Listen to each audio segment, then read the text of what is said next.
Salut, c'est David Comsi. Aujourd'hui, c'est la 4e vidéo de votre série de 7 vidéos où je vous apprends les 7 clés qui vous permettront de transformer votre vie. Alors, dans les parties précédentes, on a vu déjà les 3 premières clés qui sont, premièrement, sachez gérer votre temps. Deuxièmement, acceptez de ne pas être compétent. Et enfin, troisièmement, cherchez toujours à progresser. Aujourd'hui, on va voir la 4e clé donc de cette série de 7 clés. Si vous n'avez pas vu les vidéos précédentes, je vous mets dans la description en dessous le lien de chacune d'entre elles. Ça vous permettra de les voir. Ce que je vous invite à faire, c'est de les regarder dans l'ordre parce que c'est comme ça que vous aurez le plus de résultats et que vous comprendrez les choses puisqu'elles sont structurées d'une certaine manière.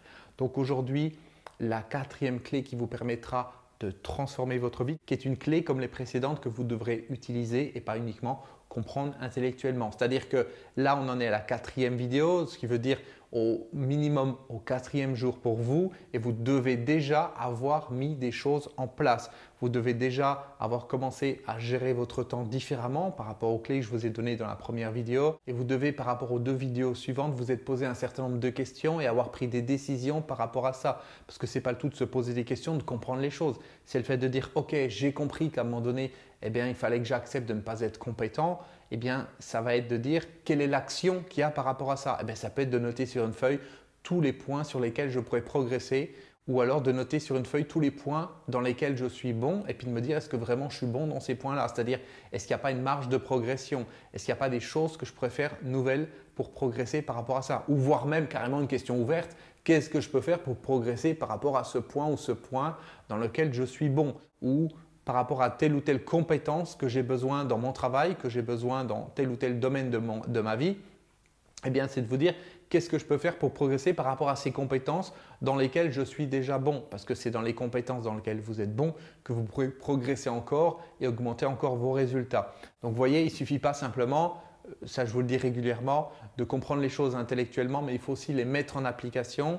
Et si vous ne l'avez pas fait, j'ai envie de vous dire, allez regarder à nouveau les vidéos précédentes et avant de regarder celle-ci parce que ça va vous faire encore plus d'informations, encore plus de choses à intégrer. Et puis au final, plus vous regardez de vidéos sans intégrer, plus vous laissez de côté les anciennes.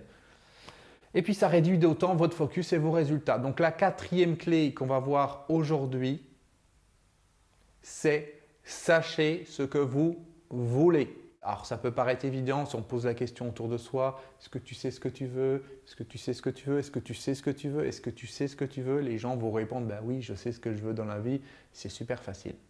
Posez la question autour de vous, vous verrez, les gens vont vous répondre, en général, ils savent ce qu'ils veulent. Enfin, ils pensent qu'ils savent ce qu'ils veulent.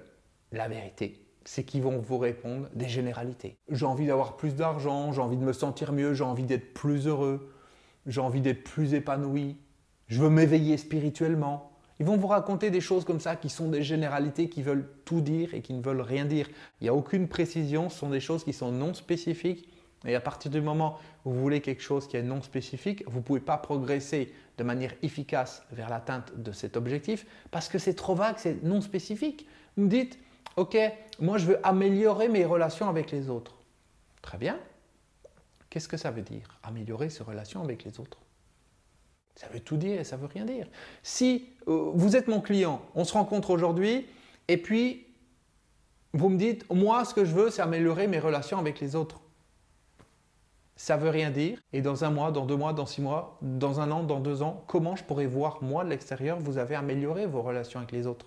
C'est ça la question qu'il faut se poser. Parce que tant que vous restez sur cette idée générale de je veux améliorer mes relations avec les autres, je veux me sentir mieux, je veux avoir un meilleur travail, ce sont des choses qui sont générales et c'est difficile de mesurer quand elles sont atteintes et c'est difficile de se programmer dans une certaine direction par rapport à ça. Parce que, encore une fois, ça veut tout dire et ça ne veut rien dire. Donc, on ne pourra pas savoir quand on l'a atteint et on ne pourra pas non plus établir une progression vers l'atteinte de cet objectif. Si vous me dites, ok, moi mon objectif c'est d'avoir 10 très bons amis. Aujourd'hui, je n'ai pas d'amis, j'ai aucun ami. Et ce que j'aimerais, c'est avoir 10 très bons amis. Là, on a déjà un objectif qui est un peu plus défini. Et si on fixe une date, c'est encore mieux. Si on fixe une échéance de temps, dire dans les 6 mois, dans les 1 an, j'aimerais avoir 10 très bons amis, on est déjà dans quelque chose qui est beaucoup plus détaillé. Et si en plus, on rajoute derrière Qu'est-ce que veut dire un très bon ami? Parce que finalement, ça veut dire quoi un très bon ami? Quelqu'un que vous appelez une fois par an pour lui souhaiter son anniversaire ou avec qui vous échangez quelques messages sur Facebook qui ne veulent rien dire, comme avec plein d'autres personnes que vous avez dans vos amis peut-être et que vous ne connaissez pas. C'est pas ça un très bon ami. Donc c'est important de pouvoir le décrire. Vous voyez, il y a toute une précision à avoir et plus on rajoute de précision, plus on va être conscient des actions qu'il faut qu'on mette en place, plus on va être conscient des ressources que l'on a pour atteindre ça et surtout des ressources qui nous manquent et ce qu'on doit développer et le plan d'action qu'on doit mettre en place. Donc sachez ce que vous voulez, c'est cette quatrième clé qui est hyper importante parce que si vous ne savez pas ce que vous voulez ou si vous voulez des choses qui sont vagues, vous n'allez pas les atteindre. Je veux être plus heureux, je veux gagner plus d'argent. Ok, ça veut dire quoi je veux gagner plus d'argent? La personne qui me dit je veux gagner plus d'argent, si dans 2 mois elle a doublé son salaire, elle ne sera toujours pas contente parce qu'elle n'a pas fixé un chiffre. Et puis, elle ne va pas penser à ce qu'elle a déjà atteint, elle va penser à ce qui lui reste encore à atteindre. Et en termes de gagner de l'argent, on peut toujours en avoir plus. Donc la personne ne sera jamais contente. Et c'est ce qui se passe. Même des gens qui sont super riches aujourd'hui, eh bien, ils vont toujours viser ce qui leur manque. Donc, ils n'auront jamais l'impression d'avoir gagné de l'argent et d'avoir suffisamment d'argent. Si on prenait l'exemple tout à l'heure de 10 amis, ok, c'est très bien. Si vous dites je veux avoir plus d'amis, c'est la même chose. Si vous ne donnez pas un nombre précis par rapport à un objectif, eh bien, vous allez avoir 5, 10, 15 amis. Vous allez dire « Ah, mais je ne me sens pas bien, je voudrais d'autres amis, je voudrais plus d'amis. » Parce que ce n'est pas détaillé. Donc, vous n'aurez jamais la sensation d'avoir atteint quelque chose. Parce que systématiquement, dès que vous atteignez quelque chose, votre esprit va switcher sur autre chose que vous voulez atteindre. Il va switcher sur ce qui reste à faire et pas sur ce que vous avez déjà fait. Et vous ne pouvez pas célébrer ce que vous avez déjà fait si à un moment donné, eh bien, ce n'est pas noté, ce n'est pas détaillé. Et si vous travaillez avec un coach, vous ne pouvez pas non plus mesurer votre avancée parce que vous n'aurez rien défini de précis. Surtout si c'est des choses qui sont intérieures, comme le fait de se sentir bien, comme le fait d'être éveillé, d'être plus ouvert, d'être plus sympa, d'être plus communicatif. C'est tellement vague qu'on ne peut pas le mesurer. Et comme on ne peut pas le mesurer, eh bien on ne peut pas dire c'est cool, je l'ai atteint. Et on ne peut pas avoir donc cette satisfaction intérieure de ouais, je suis content, j'ai atteint mon objectif. Et puis on ne peut pas non plus féliciter son coach et puis dire oh, je suis contente, ben, tu m'as aidé parce que j'avais cet objectif et je l'ai atteint. Donc finalement, on se dit ben, mon coach il ne fait pas un bon travail, j'avance pas suffisamment vite parce que j'ai toujours cette sensation de ne pas savoir communiquer. Et puis au final, eh bien, personne n'est content. On n'est pas content de la personne avec qui on travaille, on n'est pas content de soi-même. Donc c'est important de pouvoir se fixer cet objectif, de savoir ce que l'on veut vraiment. Il y a des techniques pour ça. Alors je ne peux pas tout vous détailler ici sur la manière de vous définir des objectifs et de les atteindre parce que c'est quelque chose qui est relativement complexe et il y a énormément de choses. Sachez que si ça vous intéresse, c'est quelque chose qu'on développe dans le coaching du groupe VIP. Je vous en ai parlé dans les vidéos précédentes. Dans ce coaching de groupe VIP, on va pouvoir travailler tous ensemble par rapport à vos objectifs et mettre en place tout un ensemble d'exercices, tout un ensemble de choses pour vous permettre de les atteindre et surtout pour vous permettre de déterminer quels sont les objectifs qui ne sont pas les bons objectifs pour vous. Soit parce qu'ils ne vont pas dans la bonne direction, soit parce qu'ils ne sont pas suffisamment détaillés, soit parce qu'ils manquent de clarté ou qu'ils ont besoin d'être creusés un petit peu plus ou simplement qui ne sont pas bons pour vous parce qu'on a quelquefois des objectifs qui ne sont pas bons pour nous. Alors, ce n'est pas moi qui vais vous dire cet objectif, il n'est pas bon pour toi. Cet objectif, il ne faut pas que tu ailles dans cette direction. Non, mais à travers un questionnement, vous pouvez vous rendre compte d'un certain nombre de choses et ça va vous éviter après d'aller dans la mauvaise direction. Il y a une petite phrase que j'aime beaucoup, c'est une personne qui dit voilà, j'ai passé ma vie à grimper l'échelle, les différentes marches, les différents barreaux de l'échelle, les différents échelons de l'échelle du succès. Et puis quand je suis arrivé en haut, je me suis rendu compte que je l'avais posé sur le mauvais mur. Et ça, c'est typiquement ce qui se passe quand les gens ont un objectif qui n'est pas défini correctement, quand ils ne savent pas ce qu'ils veulent ou quand ils vont dans une mauvaise direction. Ils vont avancer, avancer, avancer, construire des choses encore, et quand ils vont arriver tout en haut, à l'endroit où ils voulaient être, ils vont se rendre compte qu'ils ne sont pas du tout au bon endroit, qu'ils n'ont pas placé l'échelle sur le bon mur. Et le problème, c'est que s'il vous faut 5 ans, 10 ans, 15 ans, 20 ans, 30 ans pour arriver à ça, eh bien, quelquefois, on n'a pas le courage de vraiment ensuite faire les choses qui sont bonnes pour nous et les choses pour lesquelles on est fait. C'est pour ça que c'est important dès le début de savoir dans quelle direction aller pour ne pas se perdre.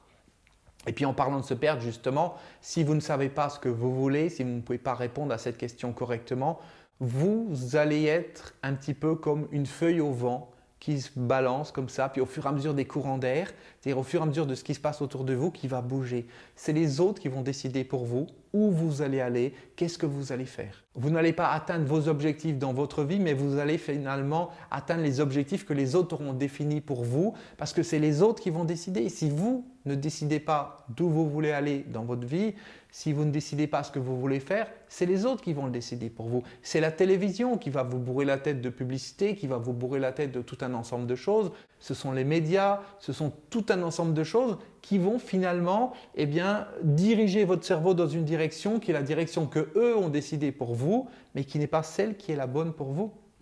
Et pour éviter ça, il faut que vous sachiez ce que vous voulez, il faut que vous puissiez le définir clairement et ensuite, bien sûr, mettre en place les actions par rapport à ça. Mais si vous êtes dans le vague et vous restez dans des choses qui sont floues, vous ne pourrez pas les atteindre. Regardez autour de vous, ne me croyez pas sur parole. Faites le test d'ici la prochaine vidéo que vous allez recevoir. Posez les questions à toutes les personnes que vous connaissez autour de vous. Qu'est-ce que tu veux dans la vie? C'est quoi tes objectifs? Et vous allez voir que premièrement, soit vous allez recevoir des réponses qui sont floues, qui sont non spécifiques, qui veulent tout dire et qui veulent rien dire. Alors vous vous en rendrez peut-être pas compte totalement et tout de suite, parce que si vous êtes encore dans cette énergie, ça va vous sembler normal. Si vous, votre objectif, c'est « j'ai envie de m'épanouir dans ma vie ». Si ça, c'est votre objectif, forcément, quelqu'un qui est en face de vous qui dit « oh, moi j'aimerais mieux communiquer avec les autres », ça va vous sembler un bon objectif. Parce que son objectif, il est peut-être flou, mais vu que le vôtre, il est flou aussi, vous trouvez ça normal. C'est sur la même longueur d'onde, donc ça va vous plaire. Mais à partir du moment où vous avez compris ce que je vous explique dans cette vidéo, vous allez vous rendre compte que les objectifs des personnes autour de vous sont totalement non spécifiques, sont totalement flous. Donc ça, c'est la première chose. La deuxième chose, vous allez vous rendre compte que les objectifs de ces personnes sont quelquefois formulés négativement. Je ne veux plus ceci, je ne veux plus ceci, j'en ai marre de ne pas gagner d'argent, j'en ai marre qu'on me prenne pour un con, j'en ai marre de ceci, j'en ai marre d'être pauvre, je ne veux plus aller travailler le matin, je ne veux plus me lever le lundi matin, je ne veux plus passer ma journée à travailler, je ne veux plus ceci, je ne veux plus cela. Les gens vont vous dire ce qu'ils ne veulent plus, ce dont ils en ont marre dans leur vie. Mais qu'est-ce qui se passe quand vous vous concentrez sur quelque chose que vous ne voulez plus? Vous l'attirez encore plus. Parce que quand vous vous centrez sur quelque chose de négatif, quelque chose que vous ne voulez pas, avec une négation, vous êtes obligé de penser à ça. Si je vous dis aujourd'hui il ne pleut pas, est-ce que vous voyez la différence avec aujourd'hui il fait beau ou aujourd'hui il fait tempéré? Quand vous dites il ne pleut pas, vous êtes obligé de penser à la pluie et dire non, non, c'est pas ça que je veux. Mais vous avez déjà pensé à la pluie. Si vous dites à quelqu'un n'aie pas peur, n'aie pas peur, surtout n'aie pas peur. La personne est obligée de penser à la peur et ensuite de faire une croix dessus en disant « Non, non, ce n'est pas ça que je veux ». Mais elle a déjà pensé à la peur, elle l'a déjà ressenti. Donc, le « n'aie pas peur », ça ne fonctionne pas, ça donne peur à la personne.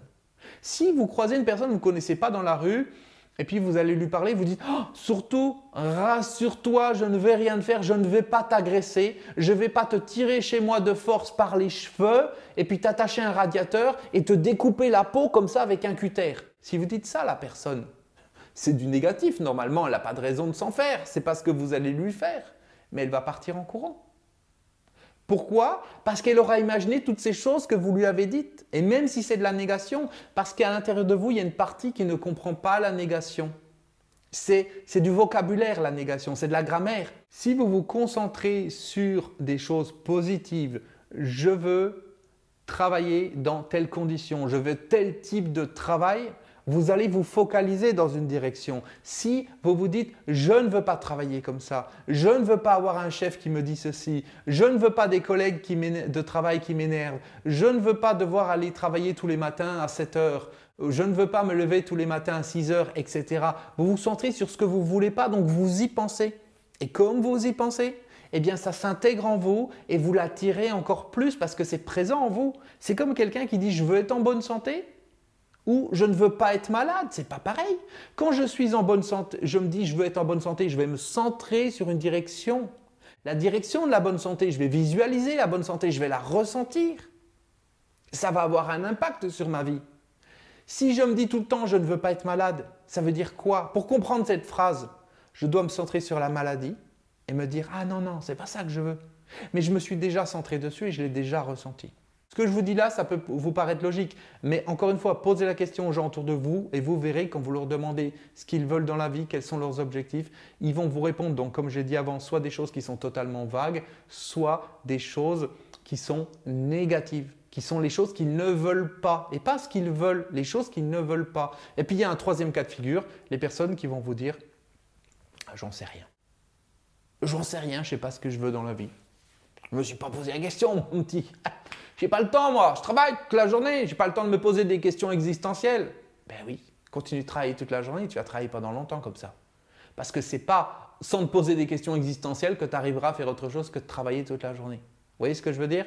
À un moment donné, il faut pouvoir se poser les bonnes questions. Quelqu'un qui n'a pas de bonnes questions, c'est comme quelqu'un qui roule avec sa voiture et puis qui ne sait pas où il va. Il n'a pas de GPS, il n'a pas de direction, il roule. Je sais pas, il roule. Il ne sait pas où il va, il ne sait pas ce qu'il veut, mais il continue de rouler. Puis vous allez lui dire, mais tu vas où? C'est quoi ton itinéraire? C'est quoi l'endroit où tu vas? Ah, mais j'en sais rien, moi, j'ai pas le temps de me poser une question, savoir à quel endroit je vais, je suis en train de rouler. Tu vois pas là, je suis occupé. Eh bien, c'est ce qui se passe dans la vie des gens. Ils sont tellement occupés à aller à un endroit qu'ils ne connaissent pas, qu'ils n'ont pas le temps de décider où ils veulent aller. Vous avez entendu cette phrase? Ils sont tellement occupés à aller à un endroit qu'ils n'ont pas défini, donc ils ne savent pas où est cet endroit, ils ne savent pas qu'est-ce que c'est, ils ne savent même pas s'il existe, mais ils y vont. Ils sont tellement occupés à ça que finalement, ils ne prennent même pas le temps de savoir où ils veulent aller. Ça paraît complètement aberrant, complètement stupide, complètement dément, mais regardez autour de vous. Ouvrez vos yeux, regardez ce qui se passe. Quand vous croisez des gens, ne faites pas que de parler de vous-même. Écoutez, écoutez. Écoutez 2 fois plus que vous parlez. Vous avez déjà entendu cette phrase, on a 2 oreilles et on a une bouche. Ça veut dire qu'on doit écouter 2 fois plus qu'on parle. Écoutez les gens autour de vous et vous allez vous rendre compte qu'ils ne savent pas ce qu'ils veulent. Qu'ils veulent des choses qui sont floues. Qu'ils veulent des choses négatives. En tout cas, qui savent ce qu'ils ne veulent pas. Ce qui ne les aide pas du tout à atteindre quelque chose. Quand je sais que je ne veux pas quelque chose, ça ne m'aide pas à atteindre quelque chose. Si je vais au restaurant et je dis au serveur, quand il vient prendre la commande, je lui dis je ne veux pas de pizza, je ne veux pas de pâtes, je ne veux pas de riz et je ne veux pas de patates. Ok, très bien. Il m'amène quoi? Je lui dis pas ce que je veux, je lui dis ce que je ne veux pas. Si je monte dans un taxi, je lui dis alors je ne veux pas aller au centre-ville, je ne veux pas aller vers le nord, je ne veux pas aller là, je ne veux pas aller dans la rue machin et pas dans la rue bidule non plus. Ben, ça ne le renseigne pas sur savoir où je veux aller. Quand on veut faire quelque chose, on doit définir précisément ce que l'on veut. Et le dernier point que je voulais voir avec vous par rapport à cette clé, sachez ce que vous voulez, eh bien quelquefois on va vouloir plein de choses. On va vouloir tellement de choses dans tous les sens que notre attention, notre focus, il va être dirigé de tous les côtés. Et puis finalement, à aller comme ça de tous les côtés, eh bien, on va aller nulle part. On va aller nulle part. C'est comme si vous partez de Paris puis vous dites ok, je veux aller à Nice. Donc vous commencez à avancer, vous commencez à rouler. C'est mieux en voiture qu'à pied. Et puis après, vous dites non, non, non, je veux aller à Quimper. Puis après, vous commencez à avancer du côté de Quimper, donc vous faites demi-tour. Puis après, non, non, je veux aller à Lille. Ah non, non, je veux aller à Marseille. Non, non, je veux aller à Toulon. Non, non, je veux aller à Lyon. Chaque fois que vous commencez à avancer, vous pensez à une autre direction et vous faites demi-tour et vous y allez. Au final, vous allez vous retrouver où? Vous allez tourner en rond comme ça et vous n'allez pas avancer. Et vous allez le faire pendant très longtemps. Il y a des gens qui font ça toute leur vie parce qu'ils veulent tout et rien. Ou alors, ils veulent quelque chose et ils veulent l'opposer en même temps. Voilà, vous voulez aller par là et vous voulez aller par là en même temps. Donc finalement, qu'est-ce que vous faites? Ben, vous restez sur place. Tous ces éléments-là, on les développe dans le coaching de groupe VIP. Je vous ai mis le lien sous cette vidéo. Si vous n'avez pas encore été regarder la vidéo de présentation, allez-y maintenant. C'est quelque chose qui peut vraiment vous aider parce que ça va vous permettre de pouvoir rester motivé, de vous poser les bonnes questions et surtout de ne pas être tout seul. Parce que quand on est tout seul, ben, on peut se poser des questions, on peut essayer d'appliquer au mieux ce qu'il y a dans les vidéos, faire les exercices, mais il n'y a personne pour les corriger. Il n'y a personne pour recadrer les choses, il n'y a personne pour s'assurer que derrière les choses elles sont faites correctement. Un peu comme si vous voulez prendre des cours de langue étrangère, on va dire des cours d'anglais. Si vous êtes tout seul dans votre salle à manger ou dans votre chambre, votre salle de bain à parler anglais, à essayer de parler anglais, à lire des textes par exemple, et qu'il n'y a personne pour écouter votre prononciation, eh bien vous n'allez pas pouvoir vous corriger et vous allez ancrer comme ça des choses qui sont négatives et après avoir un mauvais accent, des mauvaises habitudes, des mauvaises intonations, des mauvaises tournures de phrases. Donc c'est important de pouvoir vous faire corriger. C'est important de pouvoir avoir un feedback extérieur dans tout ce que vous faites et non pas juste vous-même. Parce que là, on a parlé de savoir définir ce que vous voulez, Mais concrètement, si jusqu'à présent vous ne saviez pas parce que vous vous êtes fait avoir à définir des choses qui sont floues, des choses qui sont négatives ou plusieurs choses qui rentrent en concurrence les unes avec les autres ou trop de choses à la fois qui font que finalement vous vous éparpillez, si vous êtes tombé dans ce piège dans le passé, il y a de fortes chances que vous continuiez de tomber dans ce piège s'il n'y a pas quelqu'un qui est là pour vous secouer et vous dire non, non, non, attends, c'est une feinte là. Tu me dis que ton objectif c'est précis, mais ce n'est pas suffisamment précis. C'est comme tout à l'heure, par exemple, je vous disais, voilà, la personne dit je voudrais avoir plus d'amis. Ok, on va lui faire dire qu'elle veut avoir 10 amis. Mais si elle veut avoir 10 amis, qu'on ne définit pas une date, ce n'est pas suffisamment précis. Et si elle veut avoir 10 amis, mais on ne définit pas ce que veut dire avoir un ami, qu'est-ce que ça veut dire? Qu'est-ce qui fait qu'à un moment donné, on sait que cette personne est notre amie ou qu'elle ne l'est pas? Si les critères ne sont pas définis, ça va rester flou. La personne aura l'impression qu'elle a fait l'exercice correctement parce qu'elle a déjà obtenu un petit peu de visibilité. Elle a déjà un peu débroussaillé le chemin, mais ça ne sera pas suffisant et ça ne lui permettra pas d'avancer de la meilleure manière. Donc c'est pour ça que c'est important de pouvoir travailler avec quelqu'un d'autre, que ce soit un binôme, quelqu'un avec qui vous allez travailler, ou travailler avec un coach en personnel, ou alors dans un coaching de groupe, comme ce que je suis en train de mettre en place. Et ça peut vraiment vous aider parce qu'il y a l'énergie du groupe. Et avec l'énergie du groupe, ce qui est important, c'est quand vous allez m'entendre corriger l'objectif de quelqu'un, vous allez pouvoir apprendre en même temps et appliquer à vous-même ce que vous venez d'entendre. Ça a énormément de valeur parce que quand ça vous concerne, quelquefois émotionnellement c'est trop fort et vous avez du mal à faire le switch, à changer les choses, à changer votre point de vue. Mais quand ça concerne une personne extérieure, il y a une partie de vous inconsciemment qui apprend et qui vous aide ensuite à le corriger pour vous. Alors c'est pour ça que je vous parle beaucoup de ce coaching de groupe VIP parce que c'est vraiment à mes yeux, la solution idéale pour pouvoir progresser le plus rapidement possible et dans le contexte d'un groupe, ce qui va beaucoup vous aider parce que vous ne pouvez pas avoir ça dans un contexte où vous êtes simplement tête à tête avec un coach ou alors tout seul avec vous-même. Alors voilà, donc pour toutes les explications, vous avez le lien dans la description et ensuite on se retrouve dans la prochaine vidéo pour la 5e clé qui vous permettra de transformer votre vie. Et d'ici là, bien entendu, appliquez ce que je vous ai dit aujourd'hui et ce que j'ai dit dans les vidéos précédentes. Sinon, ça ne sert à rien. Vous aurez passé un moment de distraction, c'est agréable, mais ce n'est pas ça qui vous fait avancer. Il faut maintenant passer à l'action et sur tout ce que j'ai dit dans cette vidéo, le réécouter, prendre des notes et le transposer dans votre vie. L'appliquer. C'est comme un filtre que vous allez poser sur votre vie comme ça et puis vous allez voir à travers et dire « Ok, ça, comme un décodeur. Ça. Il y a des choses qui ne vont pas, il faut que je les corrige. Ok? Allez, on se retrouve bientôt pour la prochaine vidéo et d'ici là, mettez en application, je compte sur vous, puis mettez-moi des commentaires dans la description pour me raconter comment ça se passe pour vous, qu'est-ce que ces vidéos vous apportent et surtout quels sont les exercices que vous faites, est-ce que ça vous a appris et comment ça vous a permis de progresser. Allez, à très bientôt pour la prochaine vidéo. Ciao!